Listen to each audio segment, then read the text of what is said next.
What can 160 years of experience teach you about the future?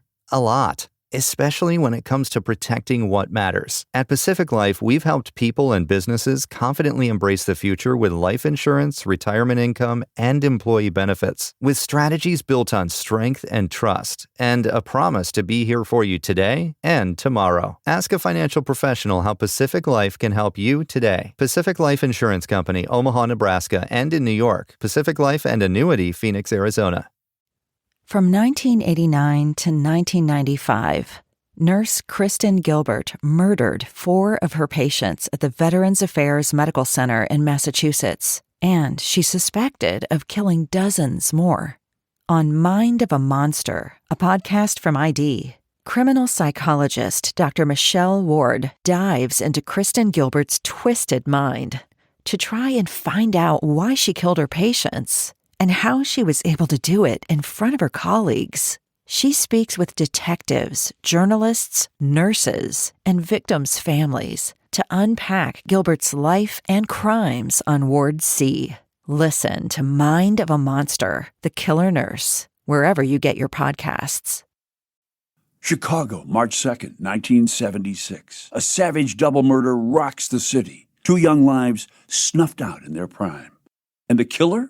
A privileged rich kid caught within 4 days, only to walk free through a web of influence and power. For 4 years, the case gathered dust, the truth buried under the web of money, drugs, and corruption, until an unlikely hero emerged. Former rock musician turned star prosecutor who refused to let the justice slip away. Together with his determined partner, they dared to resurrect the case that Chicago forgot. Now, for the first time, step inside the investigation that brought a killer to trial. Convergence, the explosive new true crime book by Jonathan Dixon and Greg Owen from 26th Street Books. Convergence takes you deep inside one of Chicago's most shocking cases. Follow the evidence, witness the trial, see justice unfold. Convergence, available now on Amazon and wherever books are sold.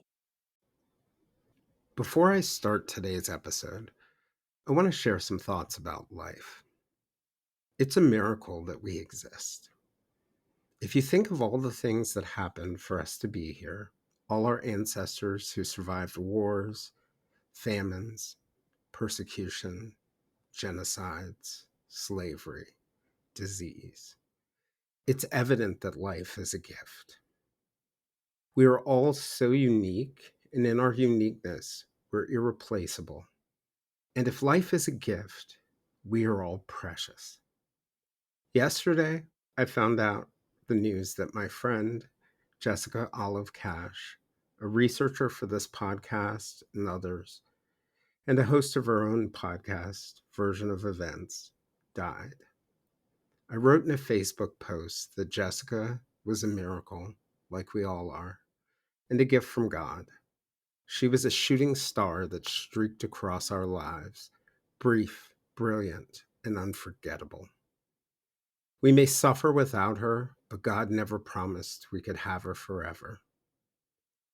Jessica was a trip, feisty, irreverent at times, and laser sharp in her analysis and her reporting. When we first became friends, she uncovered details about me that even me and my parents had forgotten. I'm glad she never covered me, but that ferocity and that pursuit of justice is what made her such a good true crime podcaster. She cared deeply about the subjects of her stories and their families. She fought hard for the truth, even when it was inconvenient for her beliefs. She wrote a post last week analyzing the murder of Charlie Kirk that put me on my heels for its logic, her understanding, and her forgiveness. I won't pretend that Jessica had it easy, and that a part of honoring her is honoring the truth and doing it with the same tender heart she did.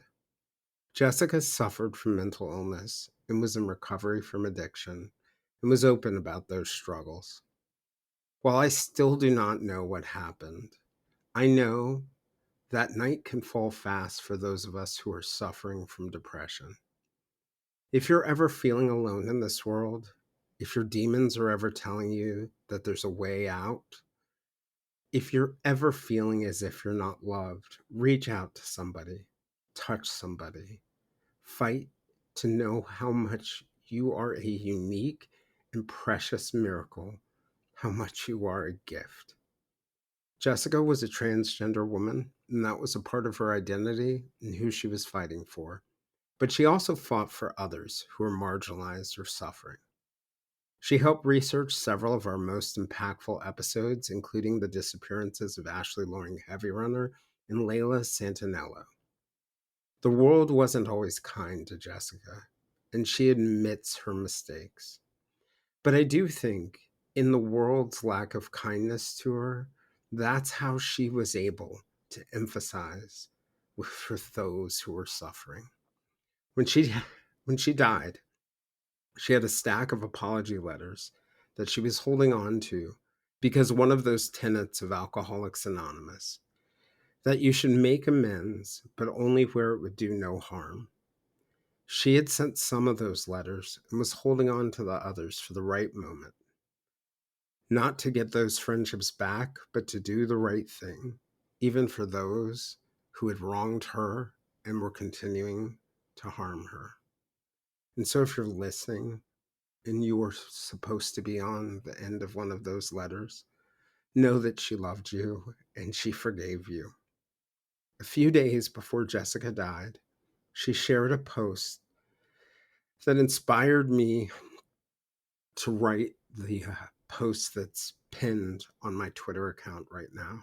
It reads, "Please keep my heart softened in a world that wants it to be hardened. My words gentle in a world that wants them to be harsh. And my arms open in a world that wants them to be clenched. This is my prayer." I'm grateful for that message. You never know what's going on in another person's life when you pull back your arrow and hurtle those sharp words or take that harsh action. She acutely felt any harm that she caused and also acutely felt the harm that was done to her. I have seen a lot of unnatural death. I've seen a lot of suicides. But one stuck with me. I was a young reporter at the New York Times, and one morning I ran into an editor who was smiling. I had not seen him smiling like that in days. He asked me how to get to the floor where we smoked on the balcony of the building, and I gave him instructions. He went up and he leapt off the side of the building.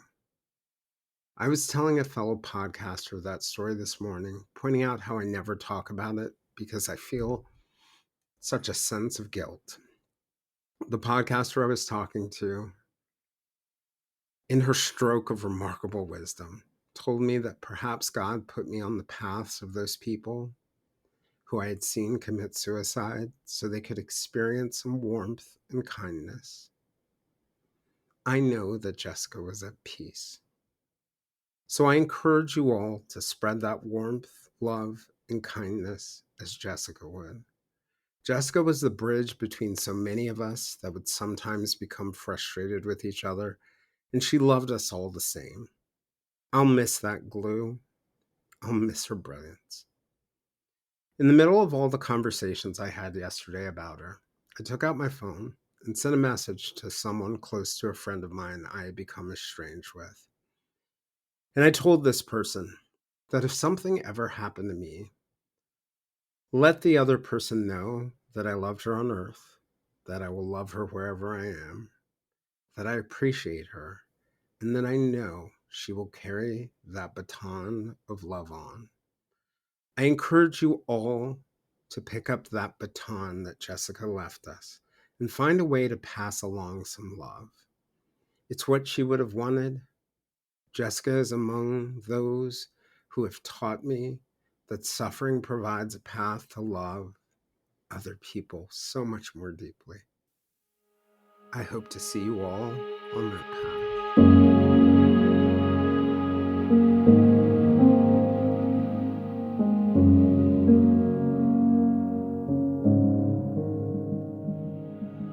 Although I'm an advocate and I have a worldview, when I decide to take on a cold case, I go in with a bias toward the prosecution.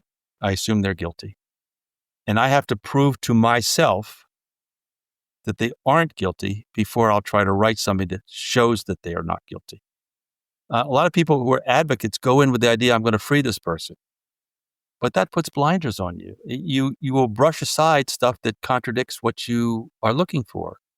And that, the whole idea of fairness means that you take the evidence where you find it, in whatever direction it is, even if it's a direction you don't want.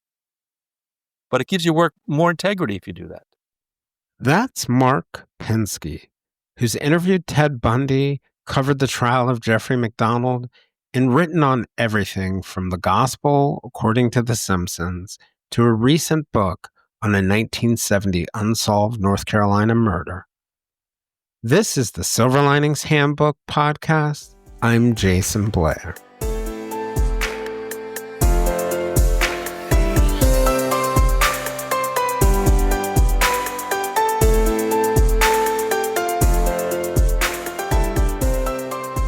In a January 30th, 1989 article in the Los Angeles Times, journalist Mark Pinsky wrote, "By its nature, murder is difficult to comprehend in any rational context. This is especially true of gruesome serial killings. Encountering one charged with that level of violence, sitting near and clean in a well-lit room, makes it even more difficult to envisage him committing the brutal and bizarre acts alleged in the indictment." It was the opening to an essay Mark wrote about the execution of Ted Bundy and how difficult the coverage around it was because it sent his mind racing back more than a decade.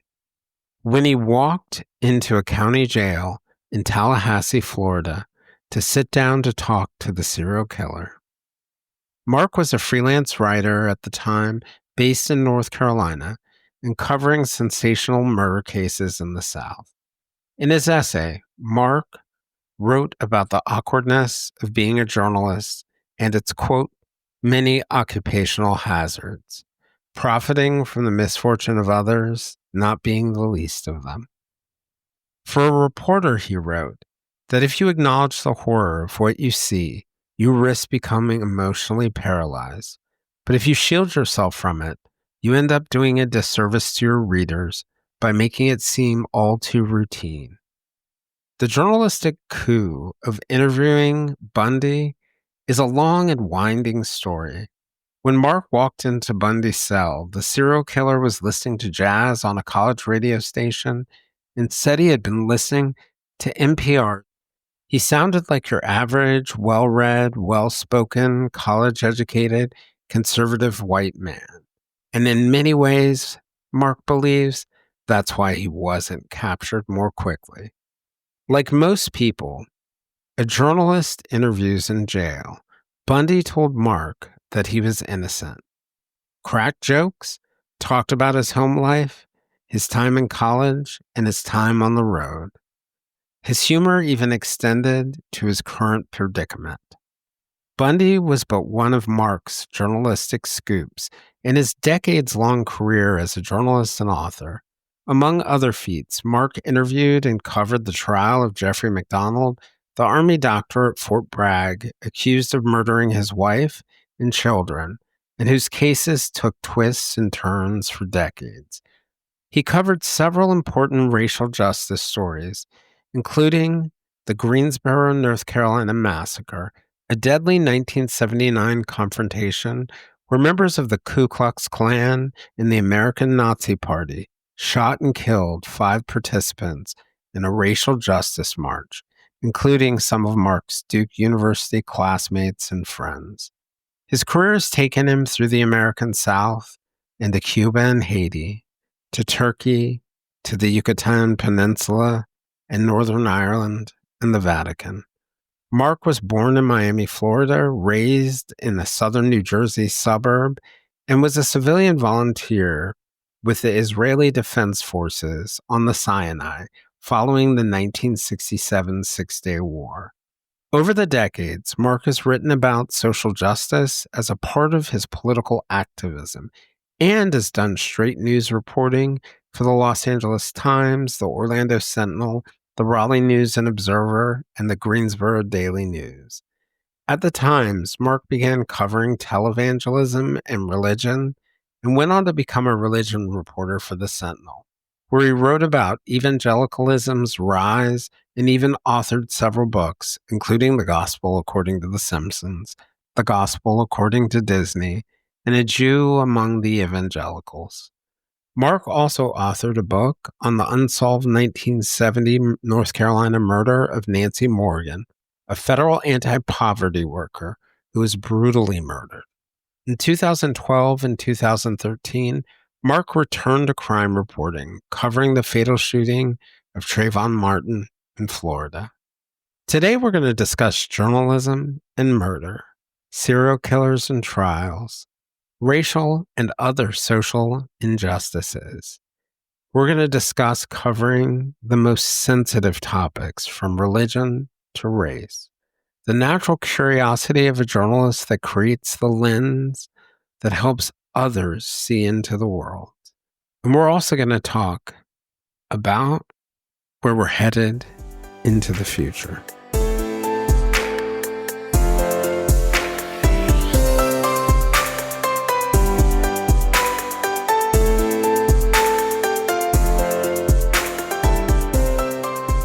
So, Mark, I just wanted to thank you for joining. It's my honor and my pleasure to have the opportunity to talk to you about, a topic that obviously both of us are, many topics that both of us are very, very passionate about. It's been really fun and almost this nostalgic feeling going through and researching and reading some of your work. And I sort of felt like I was back in the newsroom again or back working with a publication. But one of the things that really stuck out to me when I was going through some of the work and looking what you had produced over the course of your career, including a book that's on my shelf right now, just such a wide variety of things that remind me of the curiosity that makes a really good journalist. So it was a fun experience for me, and I'm glad to have you here. For me, the motivating factor from the beginning to now has been politics, and most particularly the politics of race and racial justice or injustice, as it were. I came to Duke in 1965 as an undergraduate, and I came from a white suburb outside of Philadelphia and was sort of, I guess, kind of liberal. I was not a political household, but the mid to late 60s just grabbed me by the collar and shook me and got me committed to racial justice and other the peace movement, et cetera. And I finished Duke finally, took a little while, in 1970, and thought I wanted to be a journalist, but I wanted to be a political person as well. And I realized from the beginning it would be a tightrope. The broader the audience you want to reach, the more I felt I would have to dilute my political and ideological feelings. So I started, when I began to freelance, I had what they call at the Times a rabbi, and my rabbi was a superb reporter named Wayne King, who covered the South. He's passed away now, but a wonderful person. And he got me started stringing for the national desk of the New York Times. And I learned a lot. I learned about time style. I learned about how to deal with a skeptical editor. And I began writing short news pieces for the Times while I was doing book reviews for free for papers in North Carolina. But also I was writing for political publications like The Nation and The Progressive, New Left Notes, etc. And what made that work was that in those days, stringers almost never got bylines. So if I came across a story that I thought merited national attention, I would pitch it to the Times. If they would say yes, I'd do a short piece, or I did the Arthur McDuffie piece in Miami. I just sort of, stepped into these stories. And because my name wasn't on it, and I wrote for The Nation and The Progressive, no one saw any kind of conflict. Now, with the Times, I knew what the rules are. I knew exactly how far I could go and how, but your view of the world doesn't change. You can filter your view of the world and the nation through the guardrails of the New York Times and reach a lot of people. got to be so funny when I would pitch a magazine story first on a racial justice piece. They said, well, it's kind of interesting. And then I go back and I write a short piece for the Times. And they call me back and said, oh, yeah, let's go ahead and do this. Very, very weird situation. And so that was mostly the 1970s for me. Began with a case involving a young Black woman named Joanne Little, who was charged with murder and jailbreak. A typical case which I helped bring to the national audience. And then I was off and running, Charlotte 3, Wilmington 10, all through that time from the Southeast. I was covering these cases, going from case to case. And yeah, you mentioning McDuffie gave me flashbacks. That was a 1980 Miami, right? The young riots. Black man who started the Miami riots. Yeah. And I happened to be visiting my family, some of my family members down in Miami when it happened. I thought, hey, it was just a brief the first time. And I thought, I think this is something. So I called the national desk. I told them what I had. And they said, yeah, go ahead. And I just did a short piece, maybe 500 words. And then, of course, the case blew up when the riots took place. So Right. I'm kind of a zealot, I think, of racial justice cases. It's interesting. So when I was in school, I was taught by Gene Roberts, the former, New York Times managing editor and Philadelphia Inquirer editor. And this is all at the same time. Haddon Carter was there, former Carter State Department spokesman, newspaper man. And Reese Cleghorn, who was the former Charlotte Observer. He means a lot to me, Reese. And was he in the Southern Regional Council? I'm trying to remember. Yes, okay. He was. And I had the opportunity recently to talk to his son, who's actually a Presbyterian minister in Charlotte now. And one of the things that I was talking to him about, it's just fascinating to me, as a Black man whose parents' roots are in the South, my mom in Virginia, my dad in, Edgefield, South Carolina. So the deep South slice there. Of all the white journalists who stood up in places where, it was not necessarily popular to have the opinions they had or to cover those things. And they felt this obligation, right, to bring to the nation's attention or their region's attention these stories of racial injustice at risk to them, at risk to their careers. And, one of the things that experience always, I think it shaped me. And, I firmly believe that there is this idea of objectivity as a journalist, that, you're not weighing the scales in one direction or the other than factually. That's the straight news part of us. And I know you do both. Or forward said, if I would get a beat on something that was in trial, that hadn't appeared in trial, Irv would say, crusty old sucker he was, he said, we don't try the cases, we report them. Exactly. With so many options, why choose Arizona State University? For me, the only online option was ASU because of the quality. Their faculty was really involved with their students and care about your personal journey. The dedication to my personal development from my professors, that's been extremely valuable to me. Earn your degree from the nation's most innovative university. Online. That's a degree better. Explore more than 350 plus undergraduate, graduate, and certificate programs at asuonline.asu.edu. And I think that's an important principle. But one of the things that taught me is that where our values do play a huge role in journalism is what we choose to cover. And I love that line, by the way. I'm gonna take that one and use that with your permission and Irv's. Good. But what we choose to cover does say something about our values. Absolutely. You can take your worldview to whatever story you do.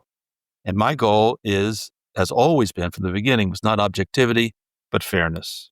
That's the goal I felt I could achieve. as opposed to objectivity. Everybody brings baggage to these stories. Yeah. Yeah. And in part, I think you would want a newsroom full of people who have all sorts of different perspectives and life experiences. And you'd want them to be self-aware of those lenses and when those lenses might get in the way. But you would want to bring those different perspectives. I love the moments when I was at the Times and we were in the newsroom and you had people from all over who had different experiences and you were able to ask them different questions or bounce ideas off of them. And, or you run into that person who's Southern Baptist in a newsroom like the Times full of all Northeastern Episcopals, it really does help make the work better to have that kind of diversity of voices and diversity of thought. And I was curious for you, what was it about racial injustice that just grabbed you? Well, I mean, the mid to late 60s and beyond was, the world turned upside down for a lot of people. And I was raised in a middle-class suburban Jewish home in South Jersey. And we were inculcated with principles of justice and fairness. Now, I don't think my parents ever thought I'd begin applying them outside of our little world. But when I got to Duke and I saw what was happening and became friendly with some of the first African-American undergraduates, I had a good friend, Chuck Hopkins, who later went on to lead the Allen Building seizure at Duke in 1969. And, I didn't know contemporary African Americans growing up. I mean, my high school was integrated, but it was kind of a lower middle class high school. And when I came to Duke, I had certain advantages.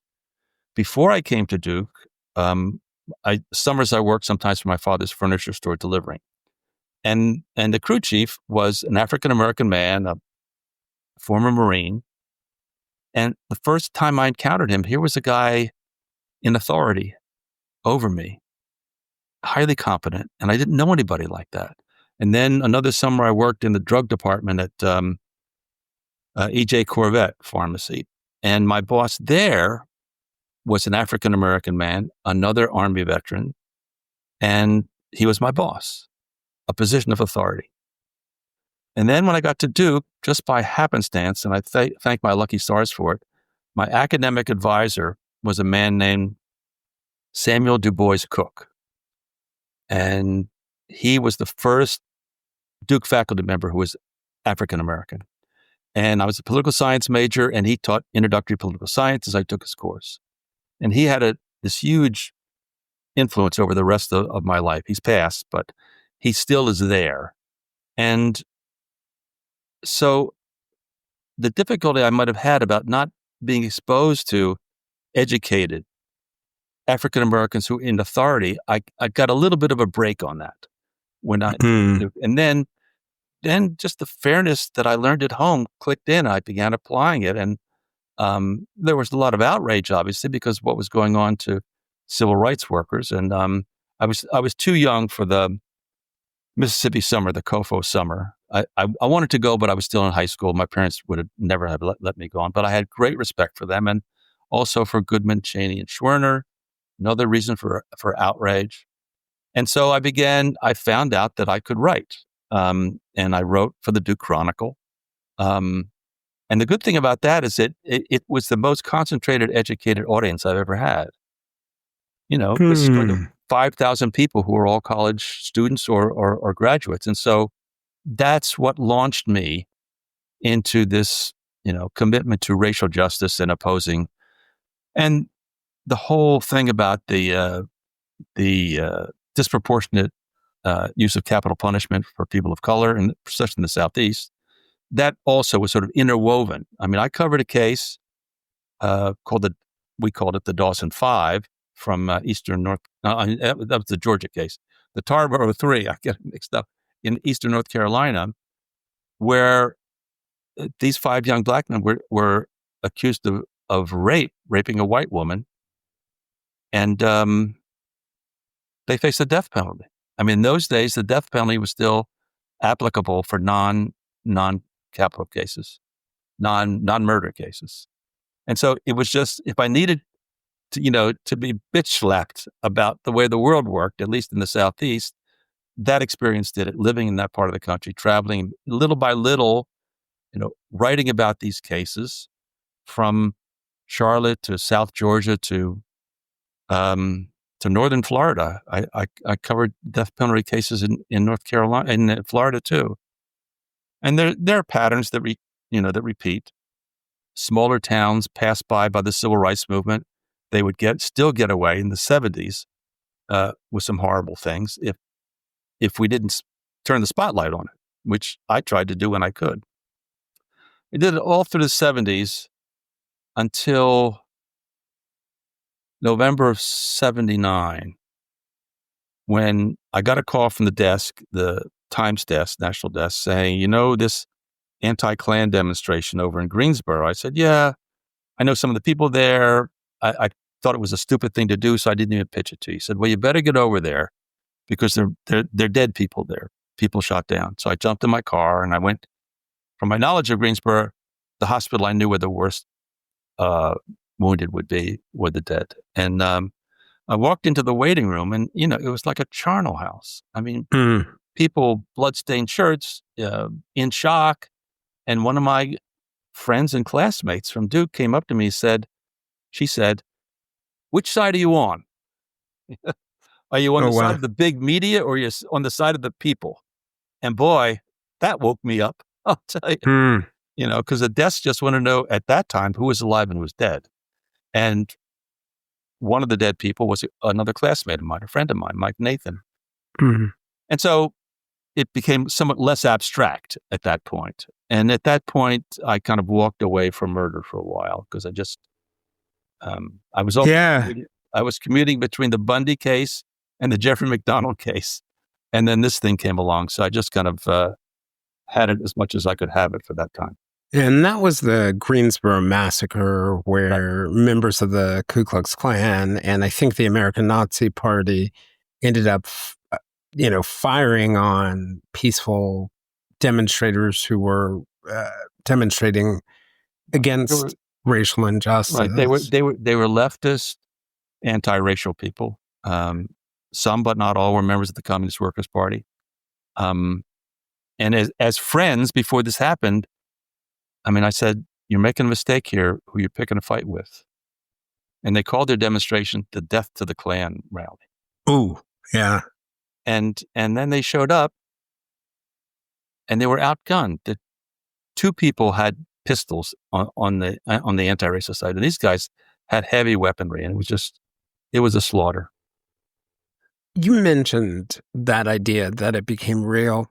And I think it's even hard for people who haven't done jobs like yours to understand. There's this delicate balance, I think, as a journalist, that if I think of something like covering 9/11, or when I've covered plane crashes, or even, a homicide in the middle of the night in some part of Brooklyn or Baltimore or wherever, if you over-identify, with the victim, their family, or other people like that, you end up in that same kind of shock and you're not able to do your job. You're not able to do your job.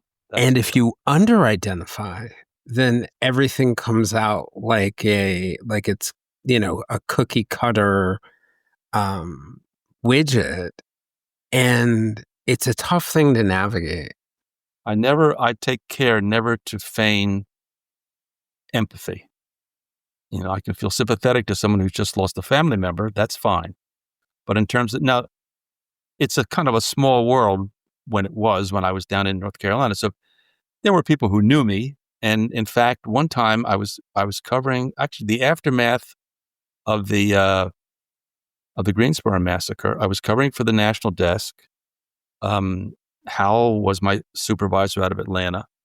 And Hal Raines. Yeah. Oh, that's neat.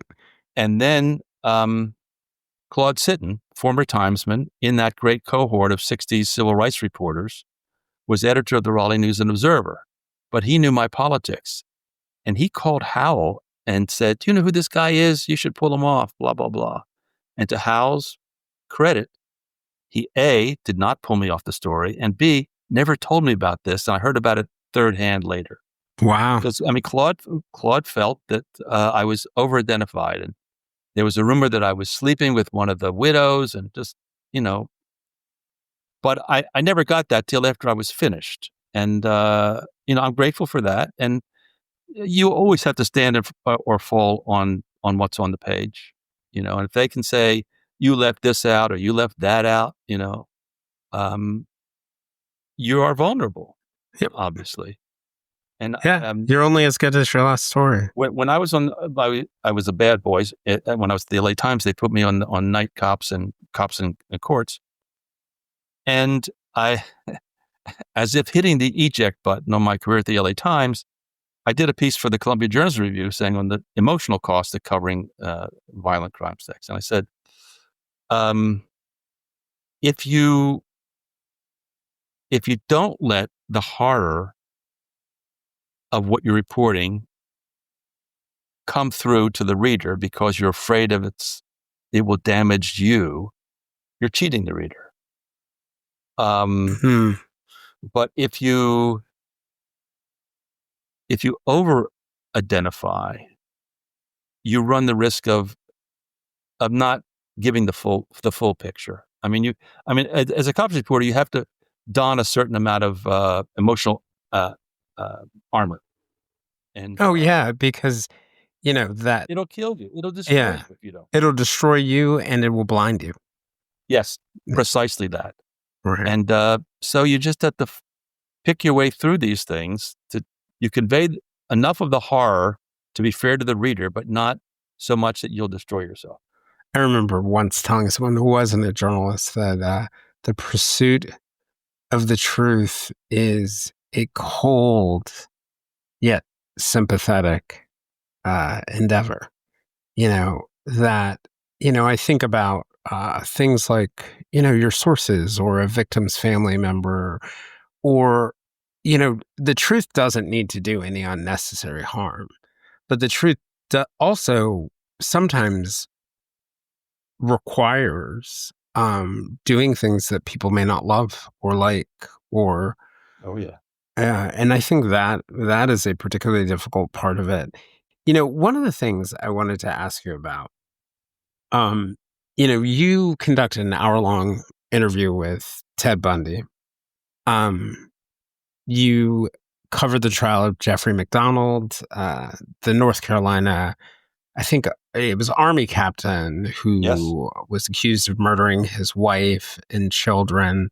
His pregnant wife and 2 little children. 2 children, yes. And he was a surgeon.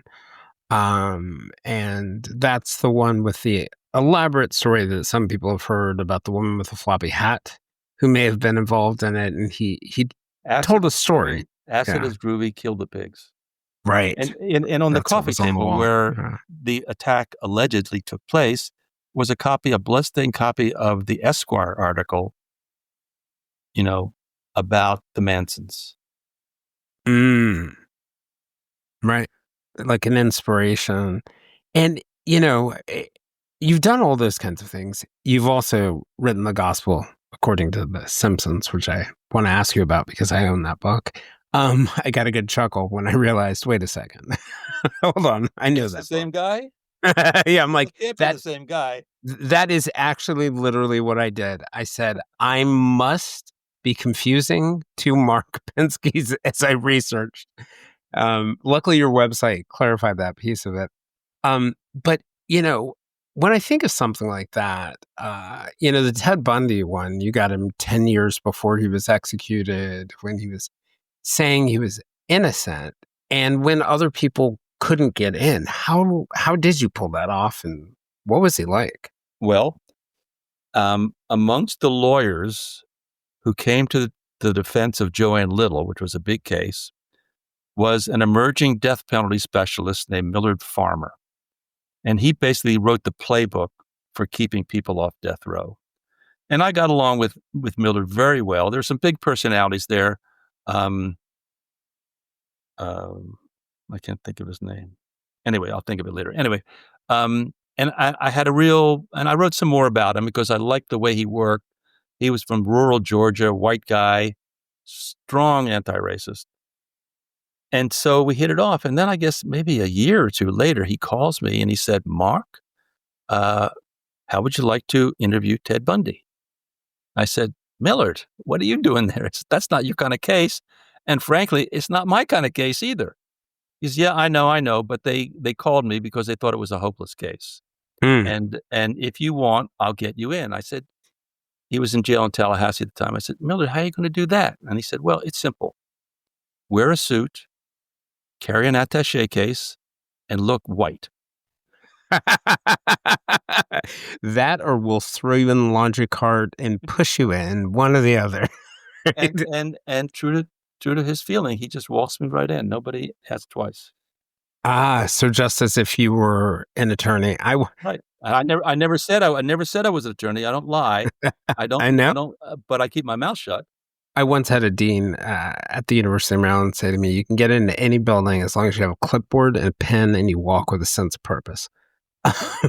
And by the way, this wasn't the journalism dean. It was like the behavioral sciences dean. But it also helps if you're white, I'll tell you that. Yeah, I agree. Which was the thrust of the magazine piece I did on the interview for a late limited magazine called New Times. That to me was one of the keys of why Bundy got away with what he got away with. Yeah, upper middle class, well-educated, well-spoken, conservative, handsome white guy. Yeah. If he had been a person of color, they would have arrested him when he stepped in the student bar.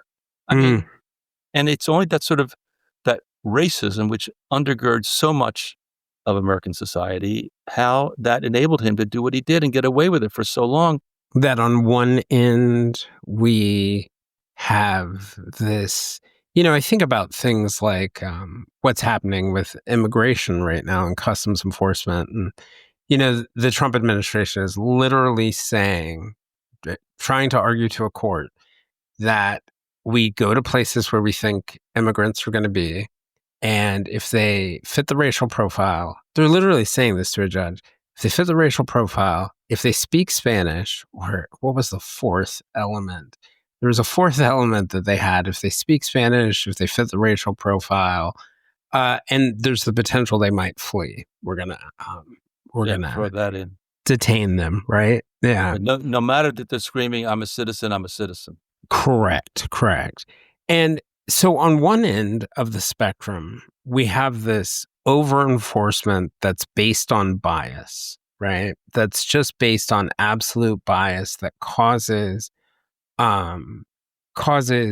innocent people to be harassed, arrested, sometimes in the worst case scenarios, end up convicted for things they haven't done. But the exhaust of that, right? The exhaust of that engine is a blind spot to people like Ted Bundy. Yeah. And that is a kind of a scary side effect that we're almost messing it up on both ends. Yeah. So did he, when you sat down to speak with him, did he come off like that? Well-spoken? No. Yes, he did. He did. Yeah. And in all the murder cases I had covered up to that point, there was the possibility of cognitive dissonance, that everybody I talked to was either a person of color, a poor person, or someone female. He was the first middle-class white guy. And so I walked in there and I saw him listening, writing on his notepad, listening to the public radio station, and I thought, geez, if somebody like this could do what I'm sure he did do, that theoretically someone like me could do it. So I had I didn't have the separation that I had used up until that time. Because you could relate in a way that... Yeah, he was just like me, but better looking. And when I went in there, I'd done all my research much of my research. And I thought, this is a little complicated. The person that I'm speaking with did not commit those murders. But somewhere tucked into the cortex of his brain was some being which could and did. So, I was kind of off balance in a lot of ways. Yeah, I mean, it was, and we didn't talk about the details of the case because Millard Farmer, that was one of the ground rules, but he was very forthcoming. It's so weird. He showed me a jump rope he had weaved out of torn strips of sheets, which is what they make sure you don't do, so you don't hang yourself. Yeah. But was not a problem apparently in the Tallahassee jail at that time. Oh, that's so strange. It's kind of interesting that you describe that, because I've told people when I've gone to prison to interview people who've been convicted of murder, or I've talked to people who either have been convicted or are suspected of. I've told people I've never met a murderer I didn't like. I mean, really, they're all pretty nice. I mean, that part of them. Right. Yeah, and it does create this weird kind of cognitive dissonance. I think one of the blessings for me is like so one blessing of that is like things are not particularly black and white for me. I'm not much of a black and white thinker. And I think the other sort of outgrowth of that is that I've learned that anyone is capable of almost anything under the right circumstances. Absolutely. No. And the problem when we do our jobs and see these people is that murder tends to take place in a highly charged, emotional environment. Okay? But when we encounter these people in their jail cell, in the courtroom, it's well lighted, it's very calm, and it's hard, I think, for jurors to imagine people encountered in this rational context doing this horrible, irrational act. Well, I think also, there may be some of both of what we're talking about, that idea of people having a hard time imagining a person doing this horrible act, any person or a particular person, and also the race and the pedigree and the background in the Jeffrey MacDonald case. A captain in the army, a surgeon, I cannot imagine the people in my life, people thinking who are like that, doing something horrible like butchering their family. A Green Beret, Green Princeton Beret. graduate, Right. who's probably smarter than, people with McDonald, I think this guy's way smarter than me, How am I going to get a handle on this? Well, you find a way you don't have to be smarter than everybody who you interview or who you cover. You just have to have a certain rational perspective and not to panic that you're, being overwhelmed by somebody who has done maybe great things or has a lot of money or whatever. But you do your job. If you do your job, you'll get to where you need to get to. Yeah. I remember when I first heard of that case, I had heard of it in the context of it potentially being an innocence case. It was during one of his many appeals. And this is McDonald? Yeah, McDonald. Yeah. And there's a very much an East Coast West thing, East Coast West Coast thing. Oh, interesting. Tell me about this. The journalist, particularly Bob Keeler at Newsday, New York Newsday, did a great job on this. The East Coast newspapers, including myself, reporters, including myself, were convinced that he was guilty. Then he started, when he was out, before he was tried, he went to Marina Del Rey in Southern California, in Los Angeles, and he volunteered for the ER, and he palled around with cops. And the journalists who encountered him in that context were convinced he was innocent, because nobody like Jeff, the Jeff that I know, could do something so horrible, which is how Joe McGinnis got involved. He was doing a temporary slot with the Los Angeles Daily News, as I recall. And he met McDonald, and that's how he became convinced that McDonald was innocent and got him to sign that stupid contract saying he would write a book proving he was innocent. And then he sat in the courtroom and heard the evidence and said, no, he's guilty. So then McDonald sued him, and Janet Malcolm wrote about him and all this other kind of stuff. Malcolm's thinking all journalism is betrayal. Right. And I remember reading Fatal Vision, which is Joe McGinnis's book. I walked away with a very, very different picture, and then certainly the documentaries. It made a lot more a lot more sense. And that's actually one of the things, I think that's really difficult because you have to balance, and you do both sides of it, advocacy, which is one hat that you wear, and you wear these hats very separately, and you have to balance the straight reporting piece of it.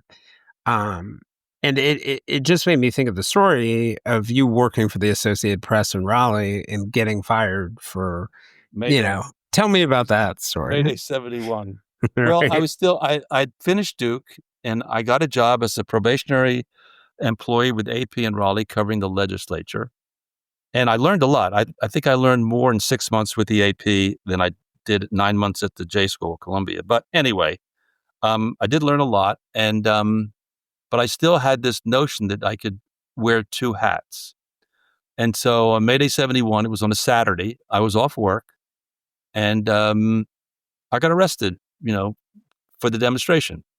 And I was in RFK practice stadium, and I went to the chain link fence where the reporters were, and there was one guy from AP. I said, look, do me a favor, tell my boss where I am. I'm not going to make it in tomorrow. Right. No, I may not make it in Monday. And so by the time I got sprung, I had a telegram from my boss saying, you've been separated. Wow. And so what did you take away from that? Well, that if it's very hard to wear two hats, you have to be very careful. I knew that going in, and I knew it even more so going out. But I was kind of lucky in that I had previously been accepted to the J School at Columbia, and I had deferred to do some, practical work. And so I didn't need the job, and I didn't see it as a black mark on my career at all. Badge of honor for me. But I had the advantage of knowing that I would be at Columbia the next fall and getting my ticket punched. One of the things, just jumping back, because I can't get away from the good old gospel of the Simpsons, you did the gospel of the Simpsons, you did the gospel of, according to Disney, you worked as a religion reporter as well as a, crime reporter. And, I saw there was a thread sort of connecting those two things that in between, some of that work as a religion reporter and as a crime reporter, you started covering televangelists.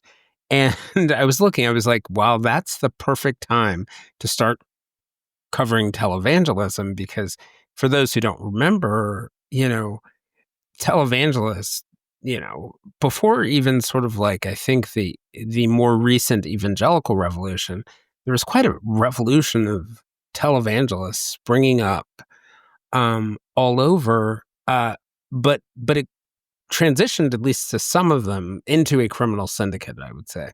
So tell me about how you ended up covering religion and covering... Okay. I was still freelancing at that time.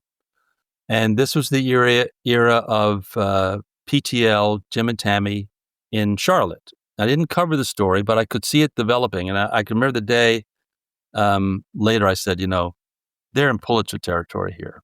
So my experience before had not been a great deal with religion. I wrote about the Jews because I always wrote about the Jews. But that's the reason that the Times hired me, I believe. It was the Orange County edition of the Times. They were going up at that point, hiring people. And Orange County, California, at that point was like the epicenter of religious broadcasting. And they brought me on because of my experience in doing investigations unrelated to religion. I did how corporations were buying up Eastern North Carolina for forestry and stuff like this. I'd done investigative stuff. And they wanted me in Orange County to take a look at this burgeoning industry.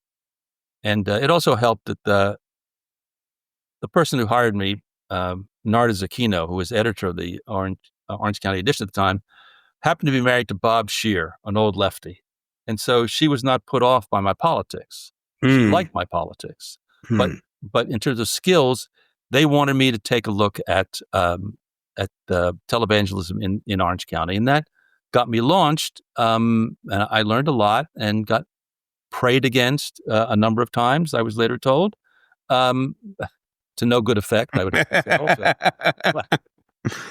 And so then later, when I left the LA Times to go to work for the Orlando Sentinel, that was becoming another epicenter of religious broadcasting, religious national and international religious ministry. So I kind of transferred my skill set from one coast to the other.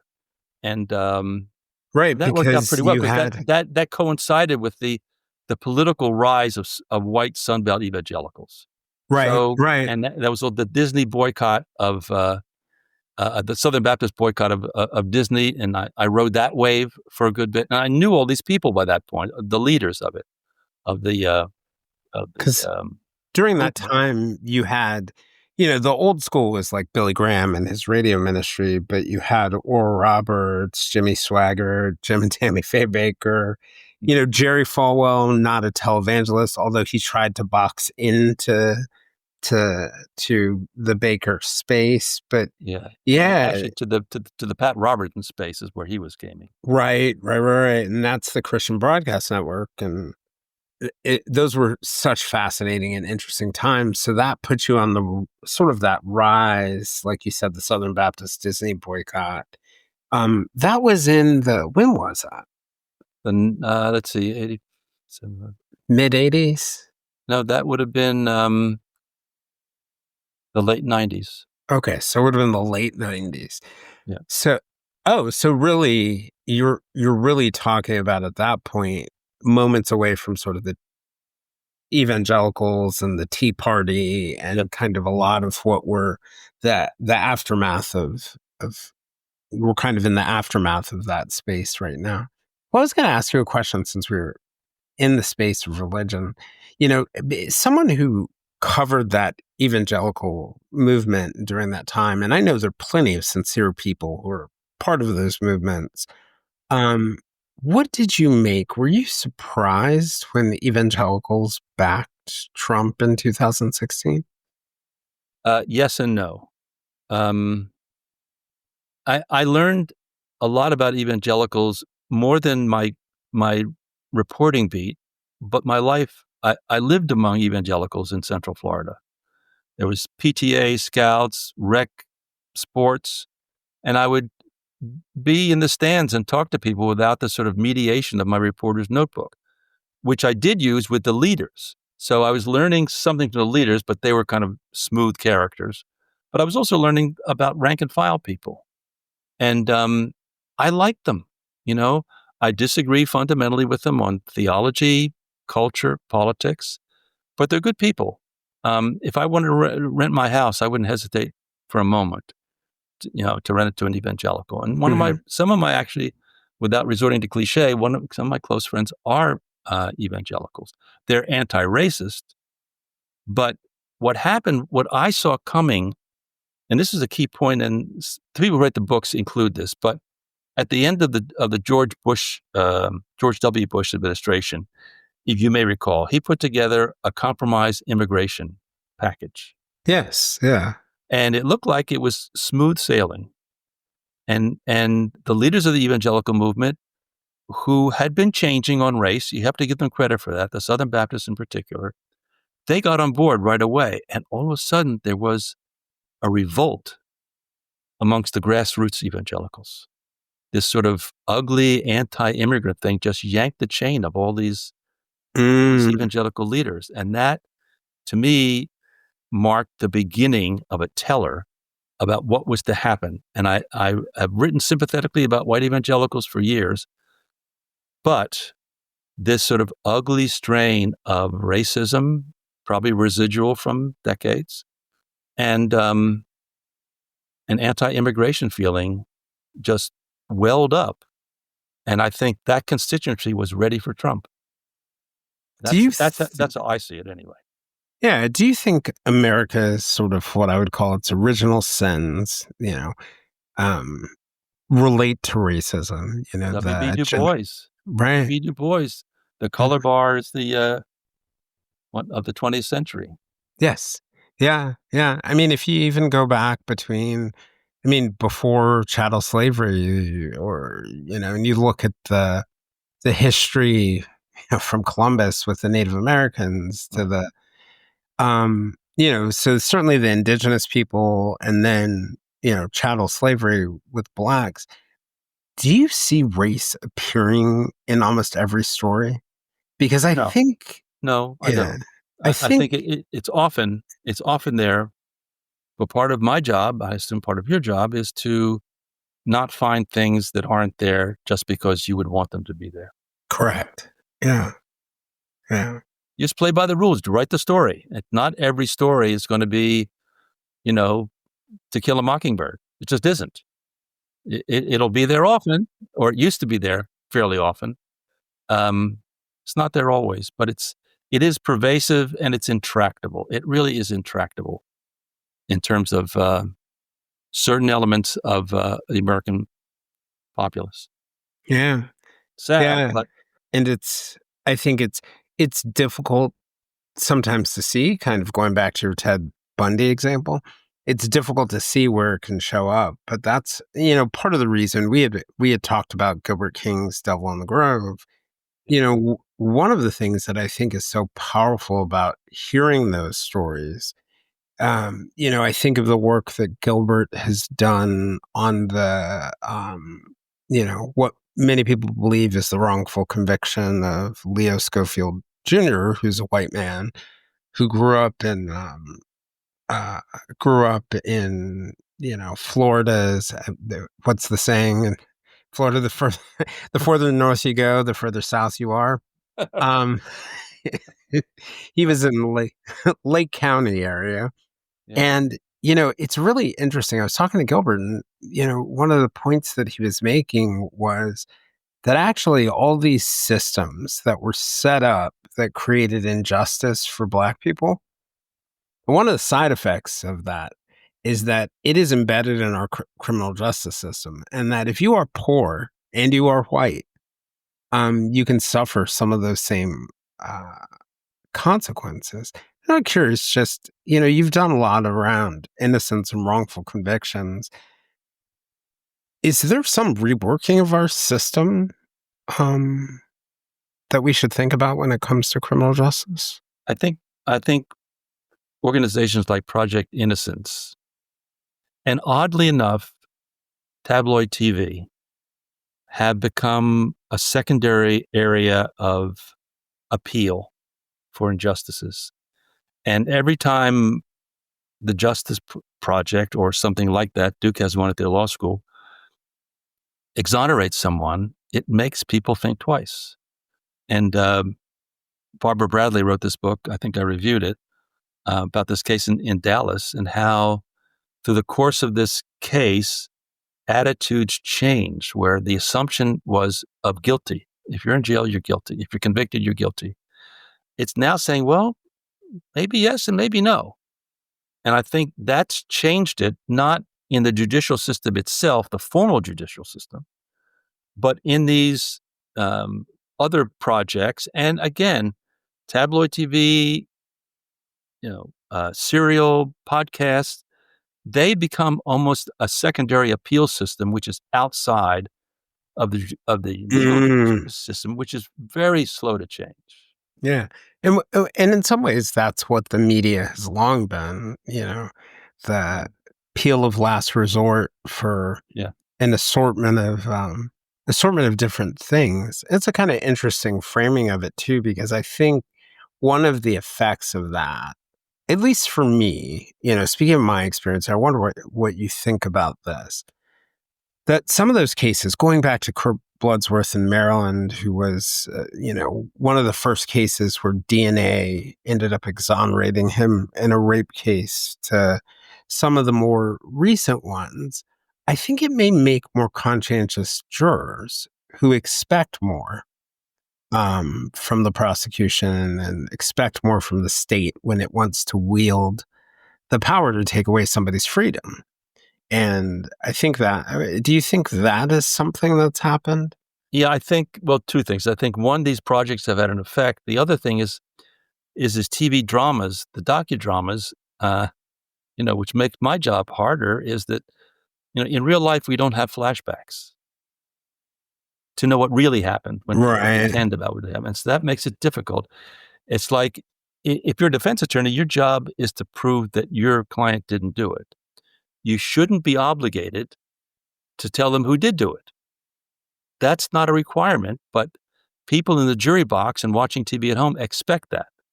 They expect you to say, well, if your guy didn't do it, then who did?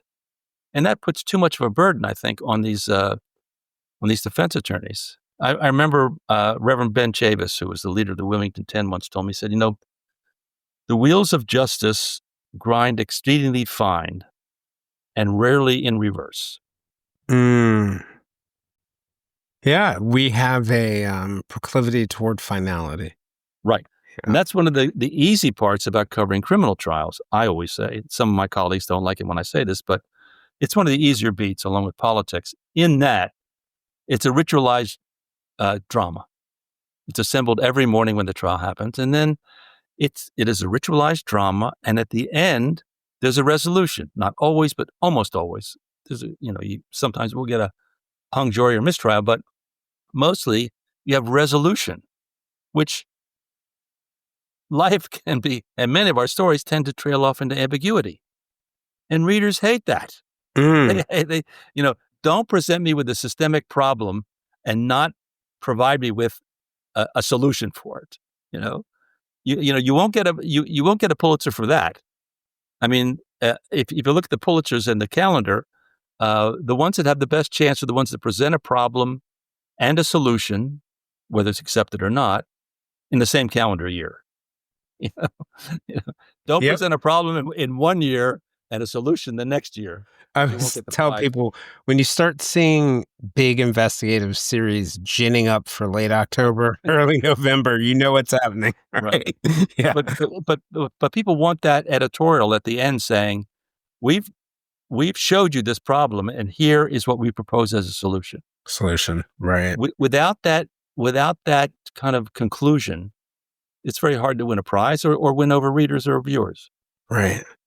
We were talking about that idea that, journalism and objectivity and that notion that, I think you said that quote that, your job is to, is not to try the case or try the story. Your job is to report on the story. And, we talked about that idea that our values do come into play when we choose to cover certain things. And I was thinking about that balance. And, there's that quote from A.M. Rosenthal, who's the executive editor of the New York Times, where he said, essentially, and I'm paraphrasing, he said, I don't care if my reporters sleep with elephants as long as they're not covering the circus. I'm pretty much out of the reporting business and in the sort of punditry area. I'll do reported columns, but I'm not in that business anymore. And so it gives you a certain amount of freedom. You declare your interest. Once you declare your interest and it's an opinion piece, you're scot-free. That's like a lot of things anyway. I wanted to ask you a little bit about the book Meadow on the Mountain, which was about the murder of Nancy Morgan. Yes. And you were covering sort of I think it was like at the 40-year mark, is 30 plus 40 year. We're now at the 50-year mark. And Nancy was an anti-poverty worker for a federal agency that doesn't exist anymore, but volunteers in service in America. She was in North Carolina volunteering, or giving of herself, I think is a great way to put it, serving. It really reminded me of something. I recently read Mark Bowden's, a couple years ago, Last Stone, which was about the murder. It was an early 1970s murder of two young girls in Montgomery County, Maryland. They disappeared. I think only recently we've really figured out they were, surely murdered. But it changed the Washington, D.C. area. I was growing up here, and, my parents years later would tell me that it really impacted the way that they raised their children and the way that they, I didn't notice it, certainly at the time. But one of the things that was really interesting in reading the book, Mark was going back to his roots in um, you know, a story that he covered when he was a cub reporter at the Baltimore Sun. And I noticed she seemed to gravitate back toward North Carolina. And I'm curious what captured you about Nancy's story and why you decided to tell it. Sure. It was 1970, and I was writing for the campus paper, but I hadn't embarked on a straight journalism career at the time. And I was in the Chronicle office, the Duke Chronicle office, where I was then writing a column, spoiler alert, The Readable Radical. And I opened the paper. It was right after Kent State, and the campus was virtually deserted. They stopped classes. And I opened the afternoon newspaper, no longer in existence, and it was a long article from A1 to I think a double-page jump on the inside that this woman's body had been found. They had a picture from her yearbook, and they wrote about her. And I thought, well, geez, she's like me and my friends. And so I ripped the article out of the paper and started a file, which grew over decades. But I just felt an affinity for her. And I didn't know what I would do with it, frankly, at that time. Over the years, I developed an interest, and I began gathering string, as we say in our business. And some things came my way serendipitously.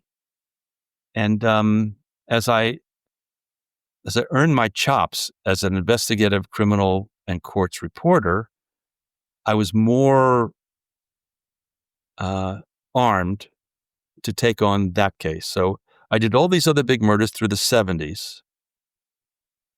And at that time, I felt I'm done with murder, except for this one. And I had a friend who worked in the LA Times library in Orange County. And a lot of this is, pre-internet stuff. And she helped me gather stuff from morgues around, on the QT. And that fattened the file some. And before that, I had gotten a job when I was just getting started as a journalist after Columbia, researching for the Southern Oral History Project, just getting started at Chapel Hill. And I opened this file, and it was about one of two white political bosses in the county where this woman disappeared and was killed. And it said, one thing that stuck in my mind, it said, the county had only 17,000 people, and these two brothers had an ironclad hold on the county. And I thought to myself, if they didn't do it because they were threatened by the anti-poverty workers, they must know who did do it. Right. And so because they would have worked hard to find out. So those clips found their way into this burgeoning file. And so I guess it was the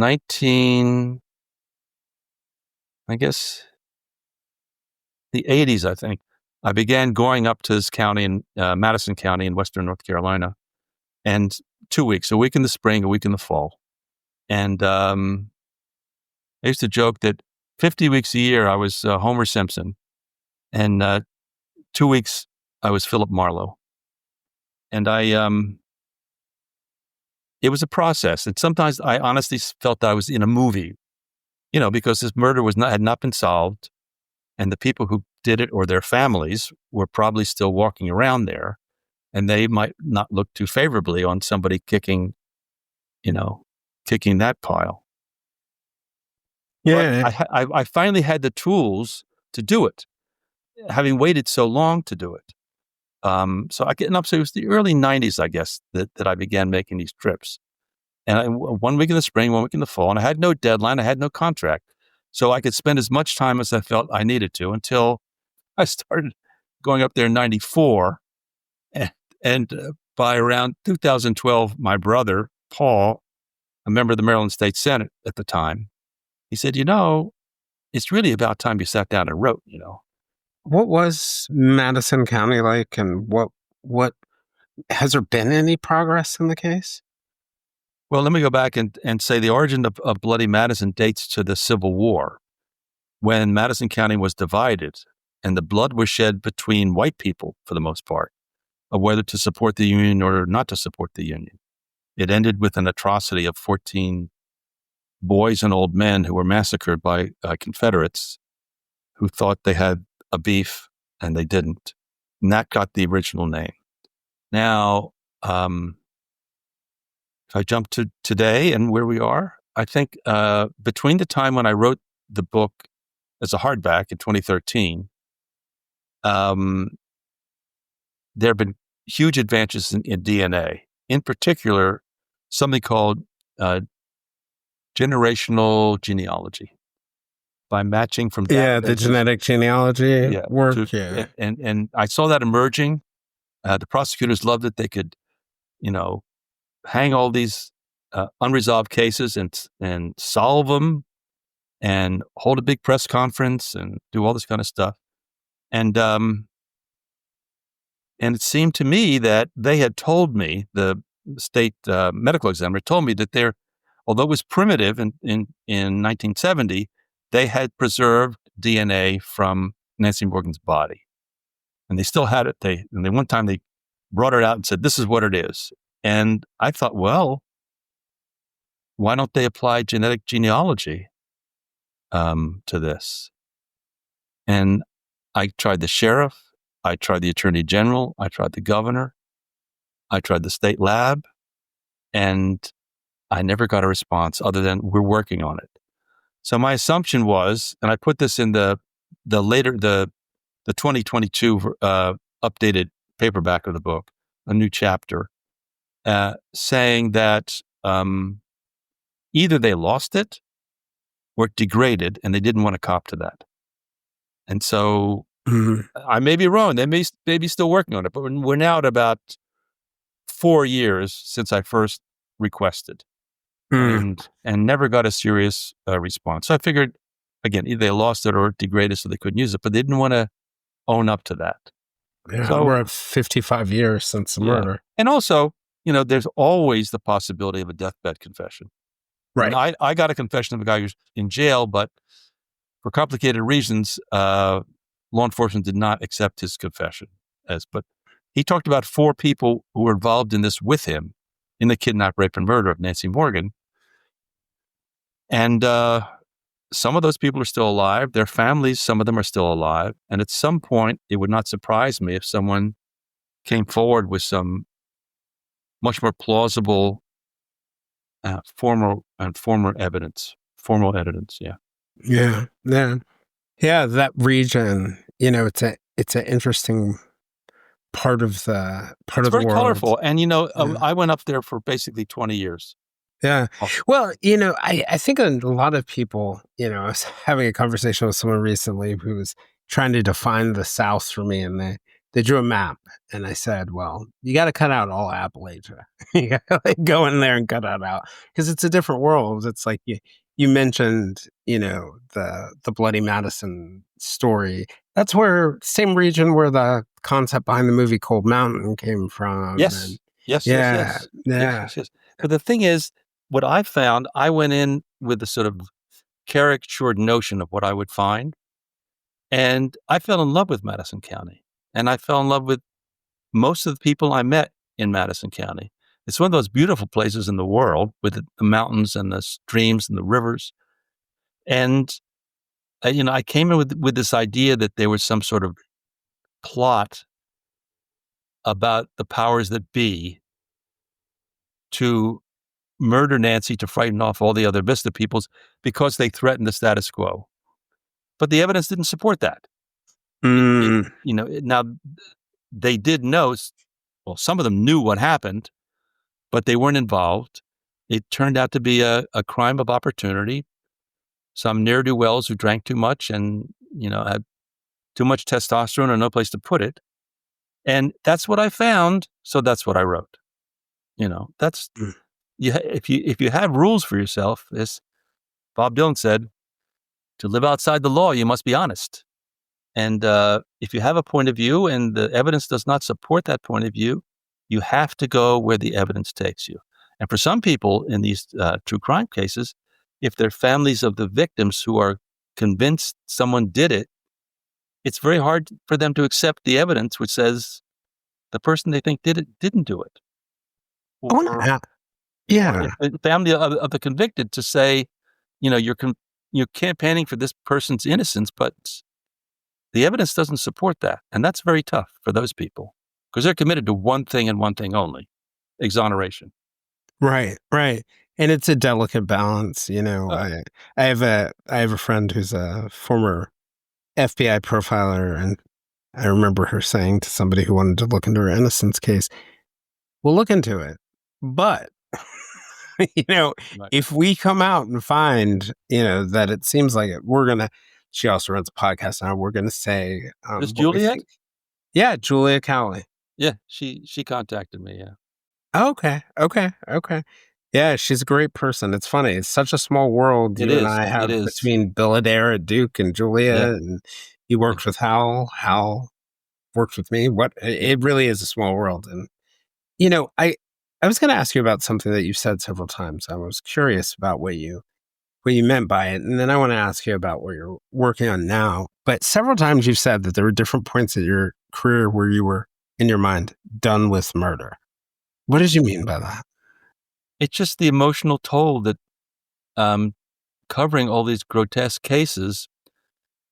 Part of it was the 70s. And then I walked away from it for a while. And then things changed at the LA Times, and they didn't. I was a bad boy. I'm sometimes a bad boy with big organizations. They put me on night cops and courts. And the cases that I covered were the most grotesque. And when I started writing about murder, I was single. When round 2 came for the LA Times, I was married. I had 2 little kids. And the horror of what I was reporting on was just getting to me. And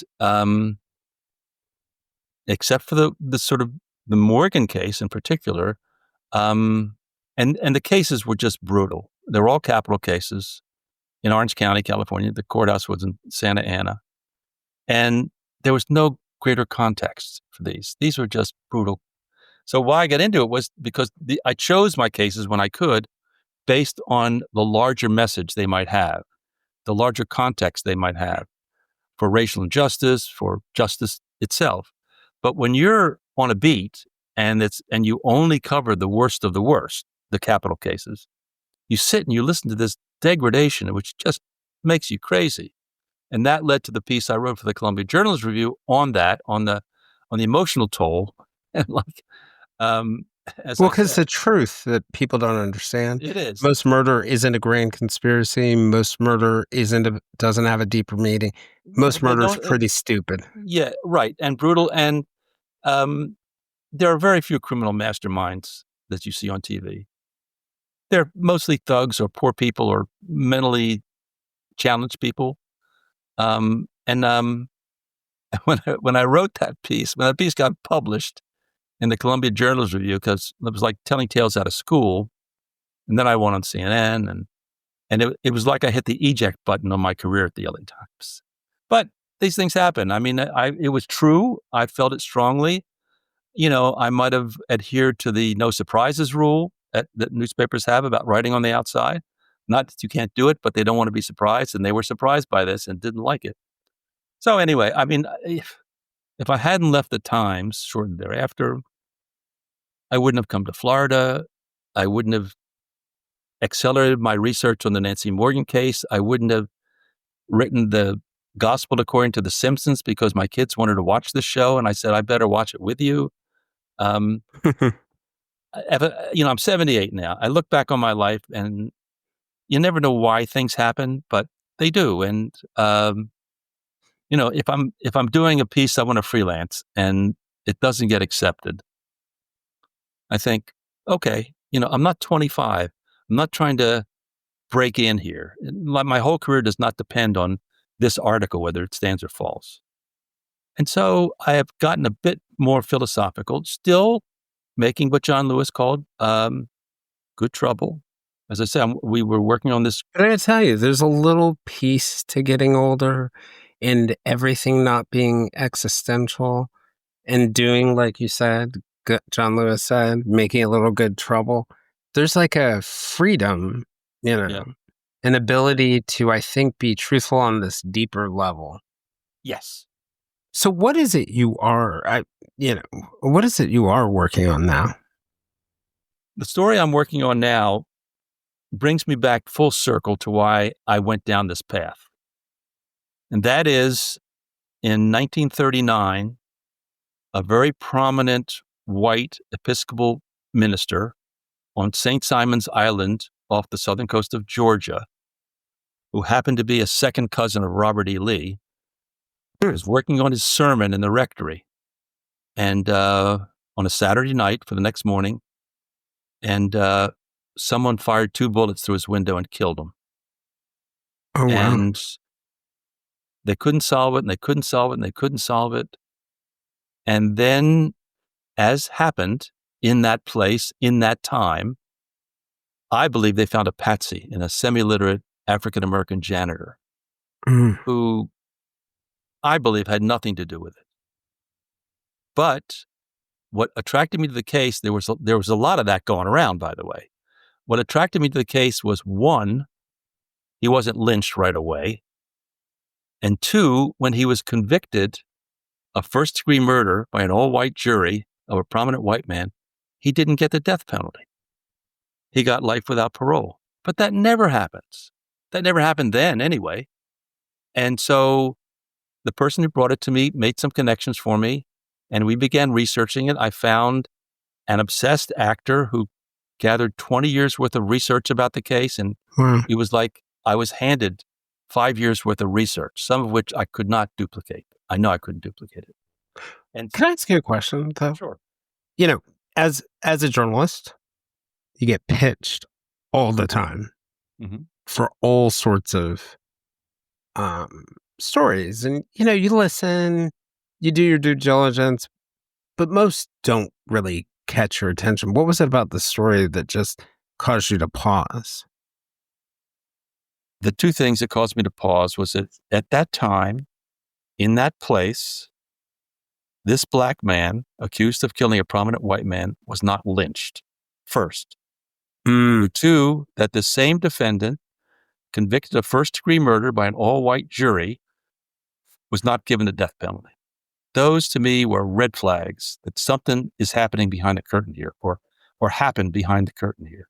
That some element of mercy is at play, so people but don't it was a practical kind of mercy exercised by someone who knew he wasn't guilty, right? Just didn't want to see him killed, knowing that he wasn't guilty. And in fact, there were 3 people charged: 2 white brothers who controlled the rackets on the island, and him. And they chose to try him first. And people felt if you killed him, if you executed him, you're going to have to try these white guys. But because he wasn't executed, the white guys were never charged. Oh, wow. And in fact, I've got a letter from Thurgood Marshall, who was with NAACP at that time. And when this guy's lawyer wanted help after he was convicted, basically Marshall told him, we have to focus on people who are facing death now. We can't spend our resources on someone, even if he was unjustly convicted, even if he's going to be on the chain gang for 26 years. Our priority is keeping people alive. Wow. Whatever happened to him? He stayed in prison? He served 26 years, and he was released, and lived a kind of sad but not tragic life after that. He lived for some years after that. But in this case in particular, but generally speaking, I like to say, and this is not original to me, clearly, yes, he's dead. I can't help him. But history has its claims. Yes. And we have to pay those claims. Right. Yep. And I think it's truly an important thing to do. I mean, it's the foundation of how we learn. Thinking about the example that you're making about those innocence efforts, we learn, we grow from them. And someone needs to tell those stories for us to ever become better. And that is one of the ways that I think journalism truly is activism. It may play it straight, but it's telling the truth, and the truth is very helpful if you want to have some kind of progress. So the key to writing a book, it sounds like, is find a guy who has lots of boxes where he's been collecting information for a while.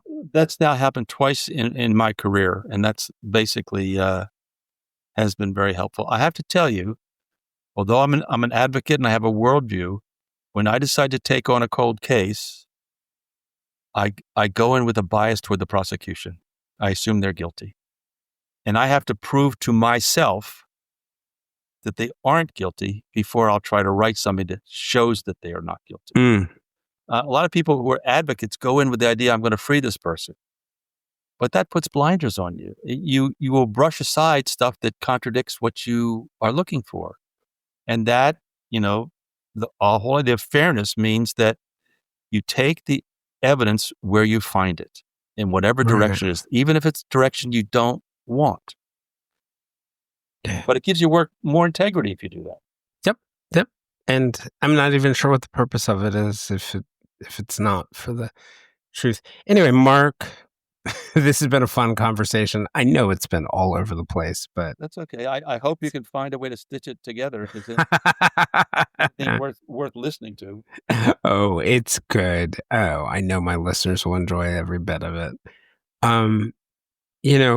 So good luck with the book and your other endeavors. It sounds like, hopefully, yes. I mean, call me. I'm a geezer and I got nothing to do but do murders one at a time to keep my mind off Trump. I'll see you at the Duke Inn, and I promise no murders. Well, at least none committed by me. How about that? Right. Or by me. Right. Oh. But we should bring our notebooks just in case. If you'd like to join us for more discussions with me and other listeners, we can be found on most social media platforms, including a listener-run Facebook group called the Silver Linings Fireside Chat. For deeper conversations with our guests and live conversations with other listeners, you can also join us on our Patreon at www.patreon.com/The Silver Linings Handbook. For a companion article, go to the True Crime Times on Substack at www.truecrimemessenger.substack.com. I'm Jason Blair, and this is the Silver Linings Handbook podcast. We'll see you all again soon.